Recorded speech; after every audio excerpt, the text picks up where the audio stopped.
The original Dead Space was released on October 13th, 2008, but originally began development as early as 2006. Headed by Glenn Schofield and co-director Michael Condrey, working at EA Red Shores, also known as Visceral Games, Glenn wanted to create a grounded but horrifying sci-fi game inspired by the likes of Resident Evil, Aliens, Event Horizon, and John Carpenter's The Thing. Early into development, Isaac was not as recognizable as he is now. He was planned to be a more rugged, heroic type character, displaying energy blades that were attached to his armor that he would then use to cut up necromorphs. It seems early on they knew what kind of gameplay loop they wanted for the game, that instead of targeting enemies in the head or center mass, they would prefer the players target the limbs and appendages. Later on in development, they had to walk back this version of Isaac, as he felt too heroic for players to feel fear, and I'd have to agree with this. I feel like if I was given energy blades and forced to run towards a necromorph and cut it up, I wouldn't be as scared. You can still cut up necromorphs by melee attacking them, but it doesn't feel very powerful when doing so. It feels more like a struggle for power, struggling to overcome a necromorph rather than slicing it up with near ease. With ranged weaponry, you can keep your distance and thus feel intimidated when you see monsters closing the gap, maybe forcing you to back up rather than stepping forward. It's also mentioned that as soon as they placed armor plates on Isaac's chest, it made him look more designed to be shot at, rather than survive a ship full of monsters. So they asked themselves, who is Isaac, and how is he supposed to fit into the story? The plasma cutter, something as iconic as Isaac's engineering suit in the games, was one of the first weapons developed in the game. They needed this so they could create the gameplay loop we all know and love. They also needed to have a base weapon which to create other weapons and tools after, knowing which weapons fire faster or slower while putting out more damage, or maybe not being good precision tools, but being able to fight small swarms of necromorphs, like you can with the flamethrower. They needed the plasma cutter as a base in order to create everything else. They had originally planned the plasma cutter to be able to cut in all kinds of directions, but decided they'd rather have it cut in horizontal and vertical. That makes sense to me. You don't really need to slice necromorphs at its slant to be able to effectively kill them. This isn't Metal Gear Rising, not that that even existed yet. Necromorphs are partly inspired by John Carpenter's The Thing, part xenomorph, and not talked about very much, but also inspired by fungi with its overgrowth and gross stickiness that comes with it. There's also this tall tale about how the original team, a part of the original Dead Space game, looked at real car crash victims and dead bodies to get the stretched effect that we all know the necromorphs for having. But after having looked into it, I found two different conclusions, and I'm not sure which one I believe more. According to several articles, and the oldest one I could find being dated as early as 2008, Glenn Schofield insisted that they looked at actual mutilated bodies to help them design the necromorphs. But in the book that I've been frequently referencing and where I got a lot of this information from, The Art of Dead Space, released in 2013, and Ian Milham, who is the art director of Dead Space, says this is not true, and that they bought animal meat and looked at anatomy books to get the current design of the necromorphs that we now see. At this point, it's one man's word over another. I find it more likely Glenn wanted to drive up the hype of Dead Space, so he may have exaggerated what they used as reference material for the necromorphs. But it's not like it's uncommon for dev teams to take inspiration from brutal real-life scenarios. I suppose you can decide for yourself who you'd rather believe. With all that said, I'd like to formally begin this brief video about the first chapter of the Dead Space 1 remake. In Dead Space 1, you don't play as a very special character. Unlike Resident Evil or Evil Within, you aren't in law enforcement or have any kind of special training. You take control of an engineer named Issac Clarke. Isaac is a part of a small team aboard the USG Kellyan who are currently on their way to fix the communications blackout on a planet cracker called the USG Ishimura. In a little bit, we'll gain access to a file, a background check Hammond had someone perform on Isaac. According to it, Isaac pursued studies in mechanical and electrical engineering and even being offered to attend a prominent school but unable to afford tuition. Knowing this offers some insight into his character and his background. Even without this, Isaac displays his knowledge and engineering skills, thinking on the fly about workarounds in each given situation. In this first chapter, Isaac is consistently participating in each event and either attempting to prevent a deadly crash, repair broken equipment, or using tools in the moment to defend himself. He isn't picking something up he can very obviously defend himself with and complaining about it. A fucking pocket knife? What am I gonna do with a knife? He is taking each moment as it comes and trying to help his and others' survival throughout the events of the game. On the USG Kellyan, you and the rest of the crew's goal is to make your way to the Ishimura. Isaac's girlfriend, Nicole, is aboard this ship. and the last that Isaac has heard from her, she left him a message. One that is a bit eerie.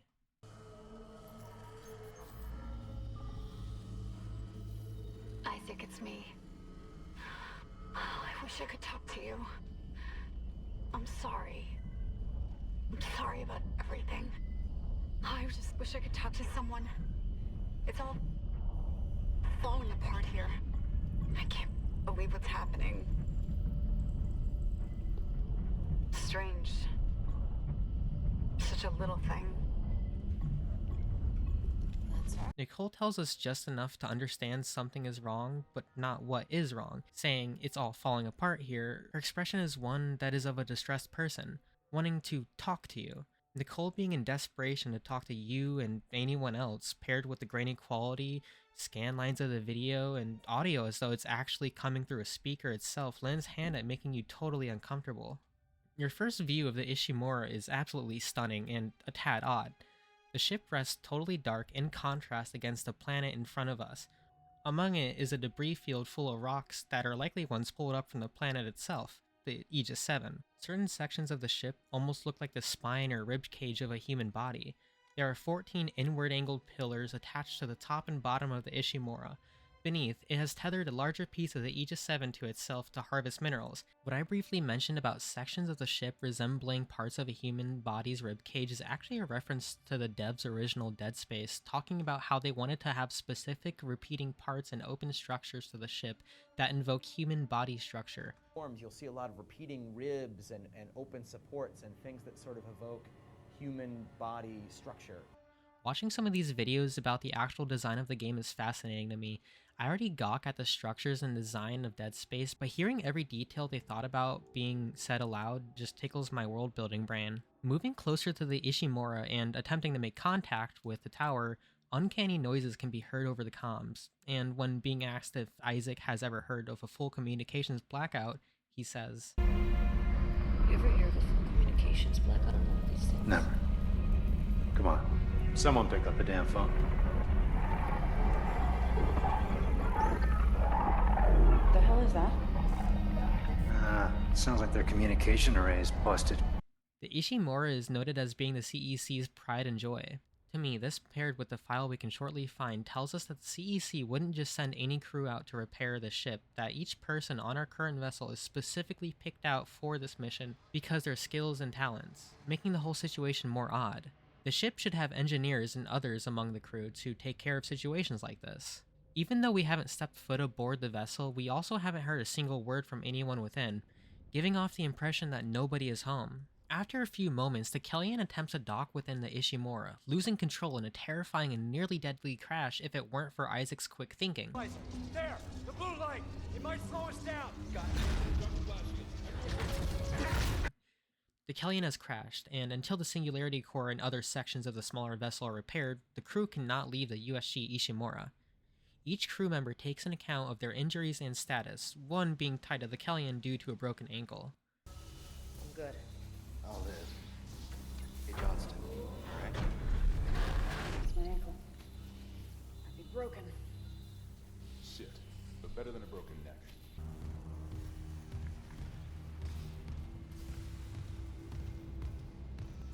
Isaac, guess we better go. Stepping out within the USG Ishimura, it already feels alive despite the lack of life itself. You can hear the creaking and shifting of structures that keep its stability and smoke rising on either side of the walkway down. Further down the walkway, in bright white letters above the doors at the end, say USG Ishimura, with the TV beneath displaying information about the ship itself. Partway down this walk in one of my runs through this chapter, I am very certain I heard shouting in the distance among the creaking and sparking of the ambience, adding tension before you even step within the security station.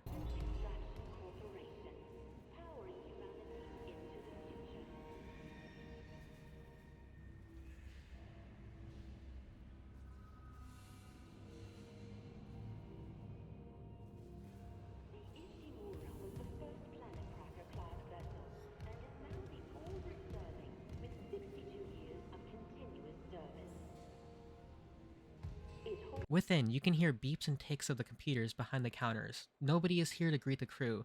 Even the computer system aboard the ship that checks us in and gives us information cannot find a man named Jacob Temple, the person who we find out through audio logs sends equipment out like stasis and kinesis modules. The computer screens, the lights, the state of each room we enter is in some sort of disarray. Within the flight lounge, luggage is scattered about, and lights are actively struggling to power on. There's even a foul smell that Shen points out. Trash on the floor and lockers left open, and still nobody to be seen so far. Each crew member has their say about the state of the room. Someone left in a hurry. Where's the security detail? Where's anybody? There's nothing logged. No duty roster, no power to the elevator. For God's sake. That security console's still working. Isaac, get a damage report. I'm done playing around. Does anyone else smell that? Smell what? Like something died in the air vents. Oh. Can you reroute power to the elevator? If I can figure out why it's down. Inside the flight lounge, behind the counters, we see blood splattered on the floor. Given this, we can discern what the foul smell Shen mentioned is. The entire walk on the path to the security station through the flight lounge sets alarm bells off in my head each time I play through this chapter. The game designers did an excellent job at painting a picture with ambience and the lack of equipment that isn't struggling to function. We find out in a few short moments why things are in such disarray. Mura's in the red. Engines, hull, the trams. Could do that kind of damage to a planet cracker. Okay, got us some power. Ventilation's up. Power to the elevator should be. Hazardous anomaly detected. Quarantine activated. Another malfunction? No, the quarantine systems are all fine. Oh, wait. Do you hear that? Yeah. Yeah, I hear it. Yeah, man? Take it easy. Daniels, get those elevators running. There's something in the river. Get out of there!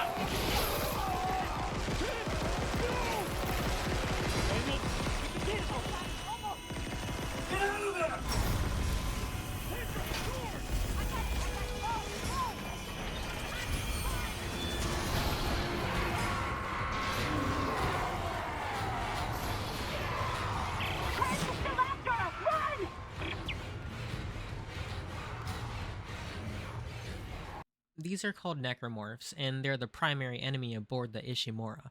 Typically wearing crew attire or being totally naked, they display arms protruded above their head with long sharp bone piercing through each end of their palms. The guts on some models are even spilled out, and have hands attached as though they grew a new pair through whatever process they've undergone. I still can't fight them without feeling totally unnerved by the very sight of these creatures. When they approach the player, they snarl and scream, almost in total rage at the sight of a living person, not even trying to bite you or turn you into one of them, except for some. They just want you totally dead. They run at you in a visceral rage to murder you.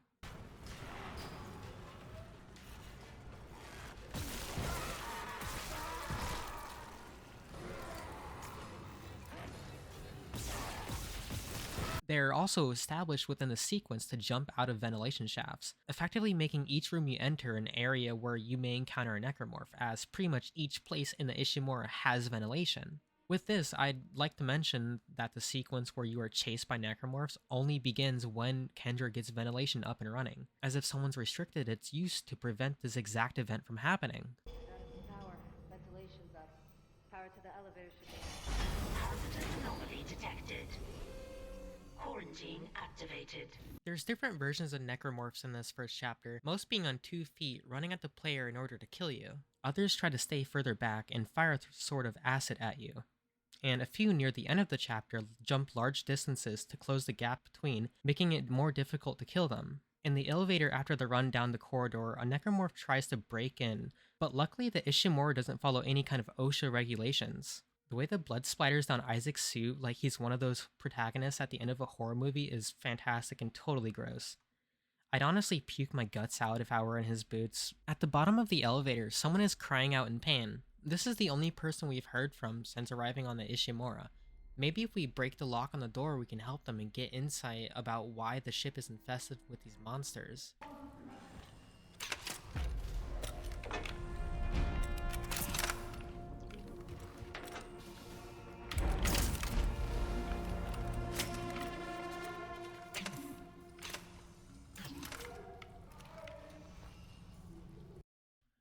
Obtaining the plasma cutter feels relieving. You're given a small hope that you can defend yourself from the horrors. A small audio cue even plays as Isaac assembles his improved weapon. This is not exactly a gun, but we saw how useful a gun was for Shen. Above the plasma cutter, written in blood, reads the iconic phrase, "Cut off their limbs," telling the player exactly where to aim. I typically aim for the legs because they'll usually fall right where your reticle sits when you're firing at them, so you can keep firing and they'll be dead within a second. Unfortunately for the person behind the door, they're slaughtered right in front of us and we can't do anything to help them. If you let his dialogue play out, he'll tell us,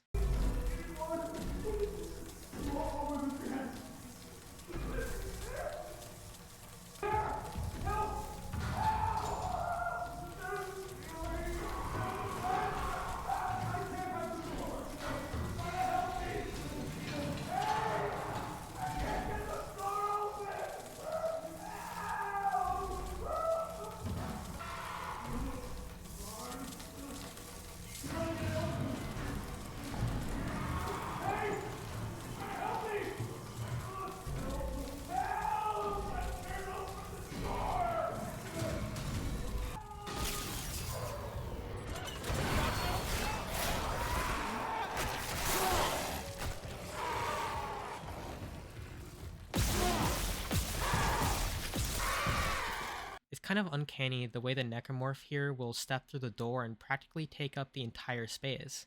It's so unnatural to see, especially since the doors on the ship aren't very small.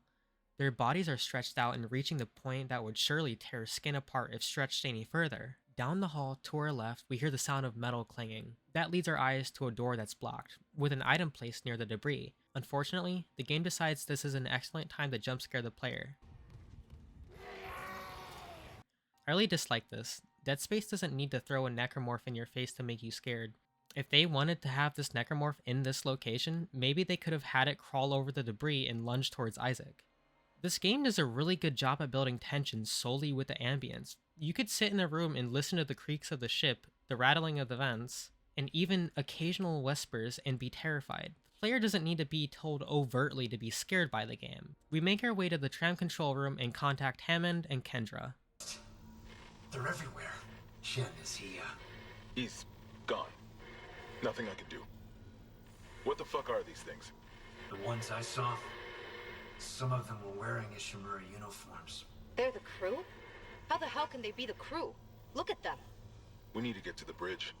There's 1,000 people on board. Someone will be there. We can't. The tram system's wrecked. Everything's locked down because of the quarantine. And you're both repair techs, so how do we do this? There's a broken tram car blocking the tunnel. It's gridlocked the system. And the data board's burned out. I can't lift the lockdown or call the tram until we get a spare from the maintenance bay. But it's all on Isaac's side of the quarantine. I'll handle it. Just make sure there's power to the repair systems. And Isaac, Yeah? I'm sure Nicole's okay. She's a doctor, right? She'll do the smart thing. Yeah. Yeah, she always does. Find somewhere safe. I'll be back soon. We need to remove the broken tram and obtain a new data board to get to the bridge of the ship. There's an interesting organic tutorial on the wall, a poster saying "Guide the Way," which is our guidance system that Isaac can use that gives him a trail that leads him to the next objective. It's neat to see how each tool in the game could be utilized in a real sci-fi world. I could totally see a movie where an engineer is working in some ventilation shaft and got lost, and so he uses his guidance tool to reorient himself. Before we can step out into the tram tunnel, we hear a loud slamming outside the door. Investigating further will lead us to a broken doorway we need to pass through. Luckily, we have a helping hand. Wait, that looks familiar. What we received is a stasis module, one the computer system told us to retrieve from Jacob Temple. With this, we can slow down or nearly stop objects in motion to safely pass by or interact with said objects. But there's a more interesting use for it. Being able to slow stuff down, we can use this on necromorphs, and more effectively engage in combat. If you for some reason run out of stasis or are low on it, you can use recharge stations conveniently scattered through the Ishimura, or even utilize stasis packs that you may have picked up in gameplay. With this, we can move forward up the ramp, and something is seriously wrong here.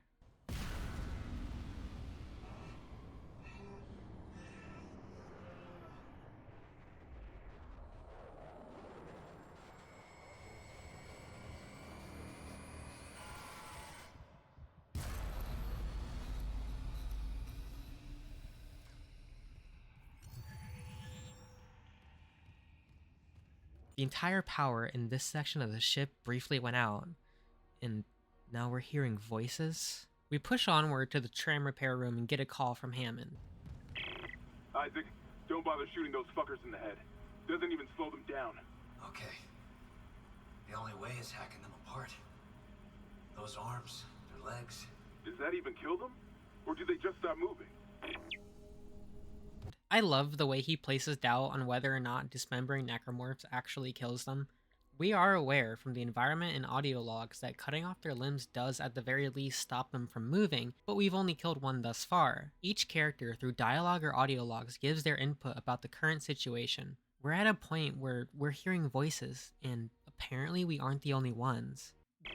Vents into engineering. You got a stasis module handy? We need one in tram maintenance stat. The autoloader's fried. I got a damaged tram car on the tracks, and if the whole system's gridlocked, guess who they're calling? Temple here, sending a stasis module now. What happened to the autoloader? No idea. A lot of shit's been breaking down. I keep hearing things. Down in the gears where no one could be. You know? I know. Before I go into this, please go watch Event Horizon if for some reason you haven't seen it. It's an excellent sci-fi horror movie. Still listening? At around 40 minutes and 40 seconds, one of the characters in the movie sees a hallucination of his deceased wife in the vents. This is the scene I think of when I hear this audio log. I think of hearing or seeing something completely impossible. Maybe it is possible, but it's highly improbable. This is the kind of horror that tingles my spine, especially in a survival horror game. Being able to fight back against actual monsters, but also facing monsters in your head, hearing voices and sounds that you can't fully determine if they're real or not, really gets to me when it comes to this kind of horror.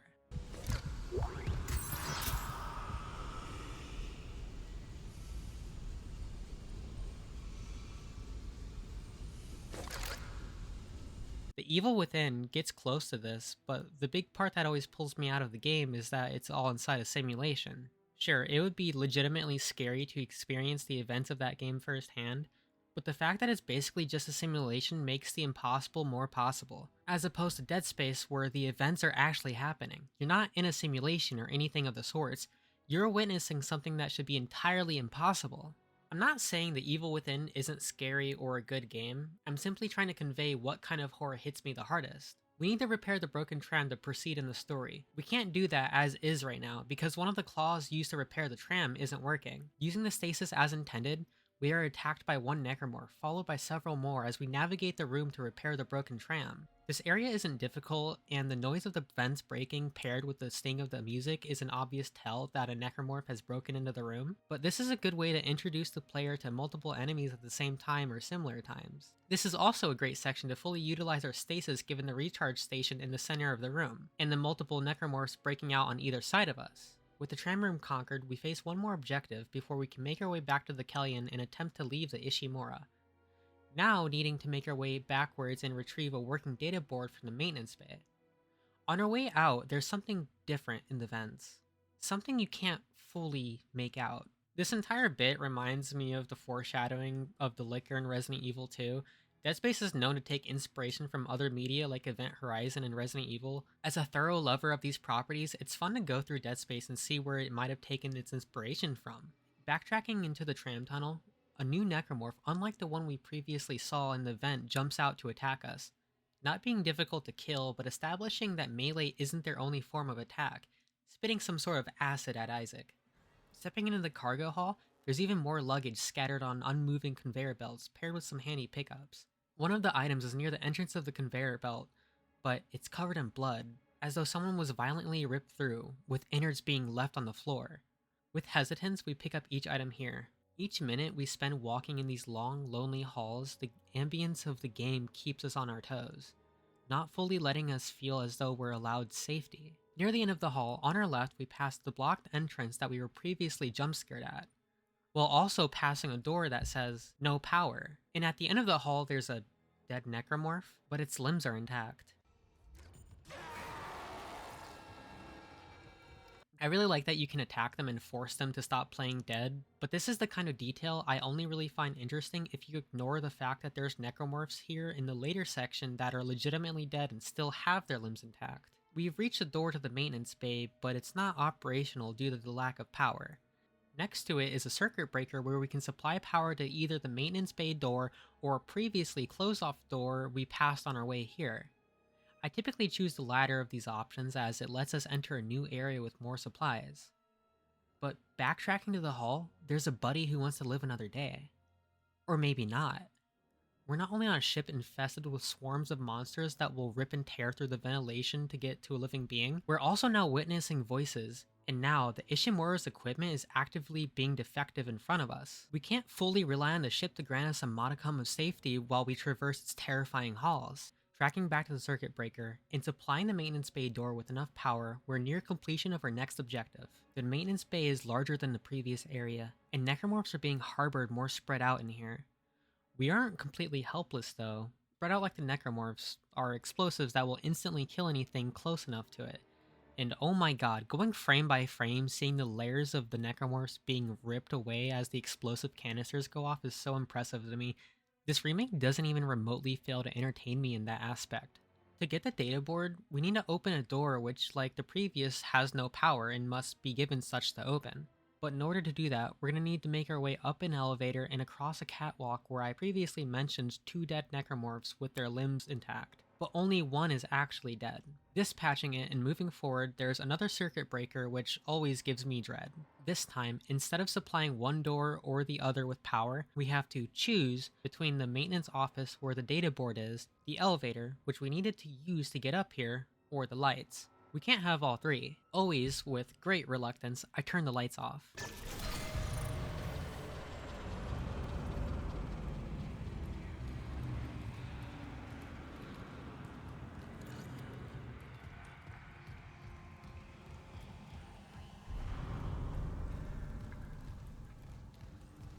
It's dark.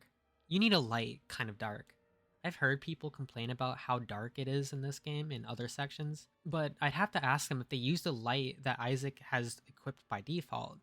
It's not like it's a dim light or poorly done, it gives you just enough to see where you're aiming, and even without the light, it's not totally dark that you can't see at least the outlines of where you're going. Everything here is meant to make you feel fear, but not make you turn away in frustration.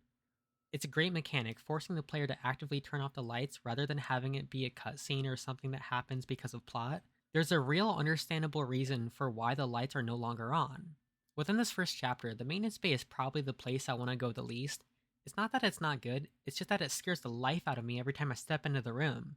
Being forced to turn off the rest of the lights just kills my soul each time I'm required to do so. Finally, after making it to the maintenance bay office, we have acquired a data board and are now well on our way back to the tram control room. Before doing so, there's a workbench nearby where we can use previously acquired nodes to upgrade equipment, be it stasis, health, or damage on our weapon. It can all be upgraded here for 1 node per upgrade. If only the merchant was that generous with pesetas. Not enough cash, stranger. Heading back through the cargo hall, I guess Buddy doesn't want to live another day. So we kill him and make our way to the tram control room. Board reinstalled. System restart complete. Maintenance complete. Calling tram. We're on board. Something hit the roof, but it seems operational. Quarantine lockdown's lifted, so you can get to the hangar. Comms are still down though, so be ready for anything. What's the plan? You and Johnston fix up the Kellyan. We report to the bridge. Standard emergency protocol. What? Protocol? Hammond, people are dying here. And I'm not losing anyone else. We stick to procedure. We'll get through this. We'll see. While in a call with Hammond, he insists that we stick to the standard emergency protocol. Kendra protests, reasonably so. I wouldn't want to be on the Ishimura even for a second if I knew I had a chance to make it off the ship, but to Hammond's credit, by not sticking to procedure, especially under pressure, it could lead to more death than what we've already witnessed. Hammond is already shown to be a strong leader in this game and is typically right about the decisions he's making. Thinking about it now, I don't really disagree with his thought process. So with that, we backtrack to the Kellyan to repair it. Backtracking to the Kellyan isn't long or tedious. In fact, it's a good way to recenter the player into acknowledging the acquired power we now have after several encounters with the necromorphs. The halls we were chased down just a half an hour before lay almost empty if not for a necromorph here or there to surprise the player. There's a door that we previously passed on our run down this hallway that we can now open, which gives us some nice supplies and a node to upgrade our equipment with. Making it just inside the flight lounge, Hammond calls us once more. Isaac, we made it to the bridge. There's no survivors. Daniels is trying to get into the command computer. And something else I'd like to point out, or the lack of, is Shen's body. It's gone. Finally, we make it to the Kellyan and can begin the repair process with Johnston.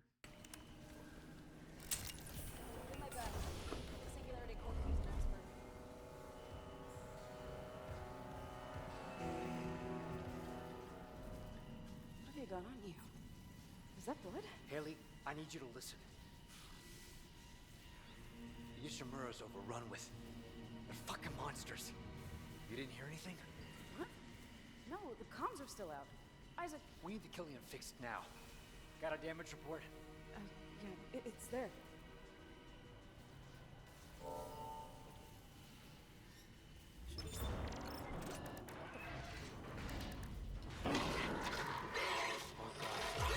Singularity core.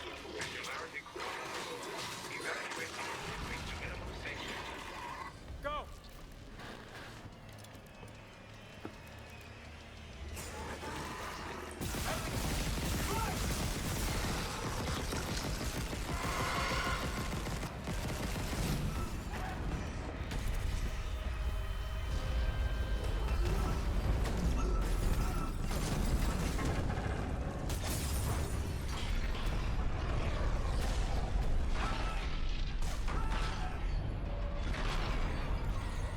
Once again, we face the big white letters of the USG Ishimura and must walk back into the ship, but now under a new context. I love the way this chapter released all of the built-up tension in a huge explosive manner, forcing the player to walk back to the Kellyan in the halls they were helplessly chased down, letting them think they had the ability to leave the ship, to then have our safety destroyed and then have to face the very necromorphs that caused said destruction. We get a call from Hammond, and I think it's safe to say we know where Shen is. Isaac, what's happening down there? Johnston's gone. The Kellyan too. The singularity core overloaded. No! Kellyan was our only way home. We're trapped. No! I'm not losing two good people for nothing. What about the command computer? It's a brick. All the primary systems are locked down with the captain's codes. So we find Captain Matthias, track his rig.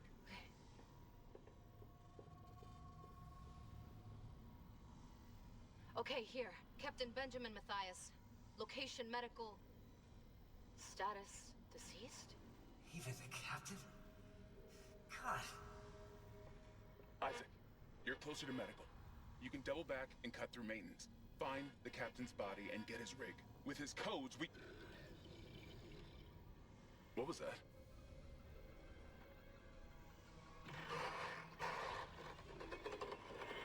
Chen? Okay, Hammond, run!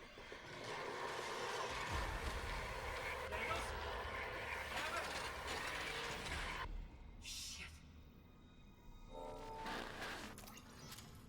Our new goal is to head through the flight lounge and to the medical deck to get the captain's rig. We need to take an elevator down and step onto the platform Hammond and Kendra were on when we were previously split from the crew. On our right reads a sign, "Welcome aboard." On our left, a cluster of dead bodies, and in front of us is a store where we can use credits that we previously acquired to buy health packs or ammunition. Or, more expensively, upgrade our suit to level 2. Maybe, if you waste money like me, you will have bought the DLC suits, which do nothing except make Isaac look totally insane. Taking a small platform down, and depending on the intensity director, dispatching one more necromorph, we finally end the chapter in the medical cargo depot. Dead Space and its remake counterpart are absolutely fantastic, if not perfect survival horror games.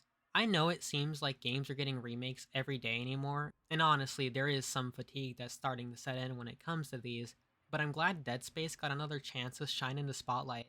The remake exceeded my expectations in not only allowing Issac Clarke to have agency in the story, but in also making the Ishimura more real, not limiting each part of the ship to one chapter, allowing the player to travel back and forth to previous sections of the ship even up until the end of your time in the Ishimura.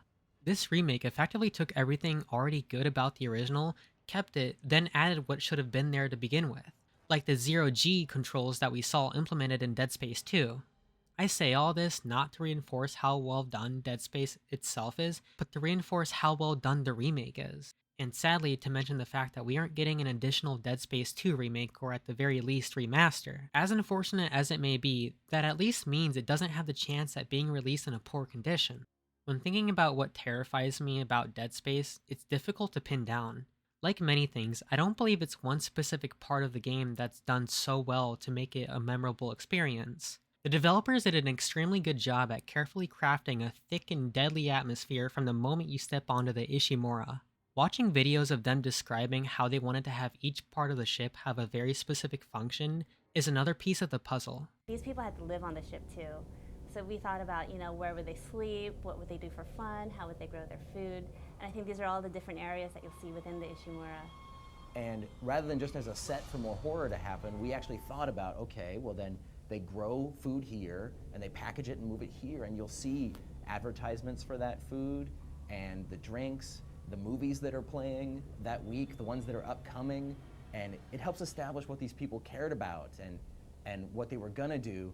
And then when you see what happened to them, it's that much more horrific. It's not just a bunch of random sections simply tied together. One of my favorite sections of the Dead Space games is the UI and how well implemented it is into the game. Pulling up your inventory, you aren't pulled out of the game and into a separate screen. You're still standing exactly wherever you were, but now you have a set of tabs you can cycle through.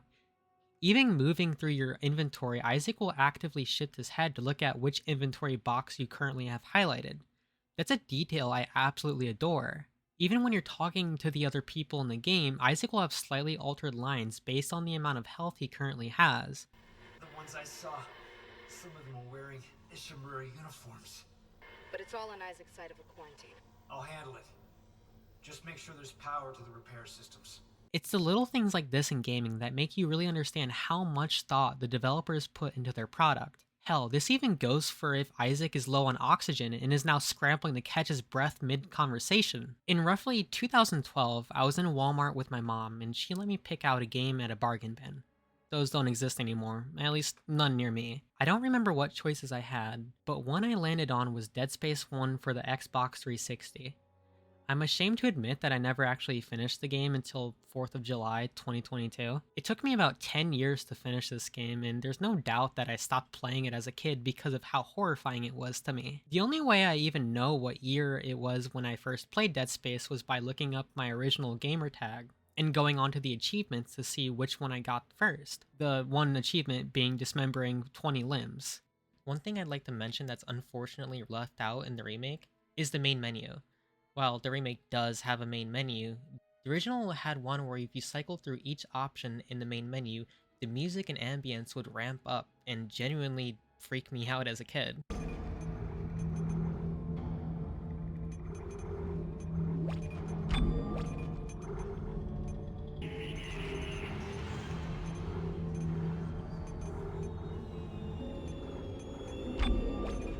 There's also images in the background of a decaying animal. I believe it's a goat. Thank you for watching this video. This was meant to be a quick 1 month, 20-minute video project, but it's gone well past finishing it within 1 month. I started recording the gameplay back in January and redrafted the script about 3 to 4 times since then, in an effort to make it as coherent as possible. I have a few more projects I'd like to work on. Both will be about the entire video game rather than just the opening chapter. This was supposed to be me dipping my toes into this whole process to understand how to form a video. But I've legitimately grown attached to this project and kind of don't want to finish it because of how much it means to me. With that said, thank you for having made it this far in the video, and I hope to see you again soon.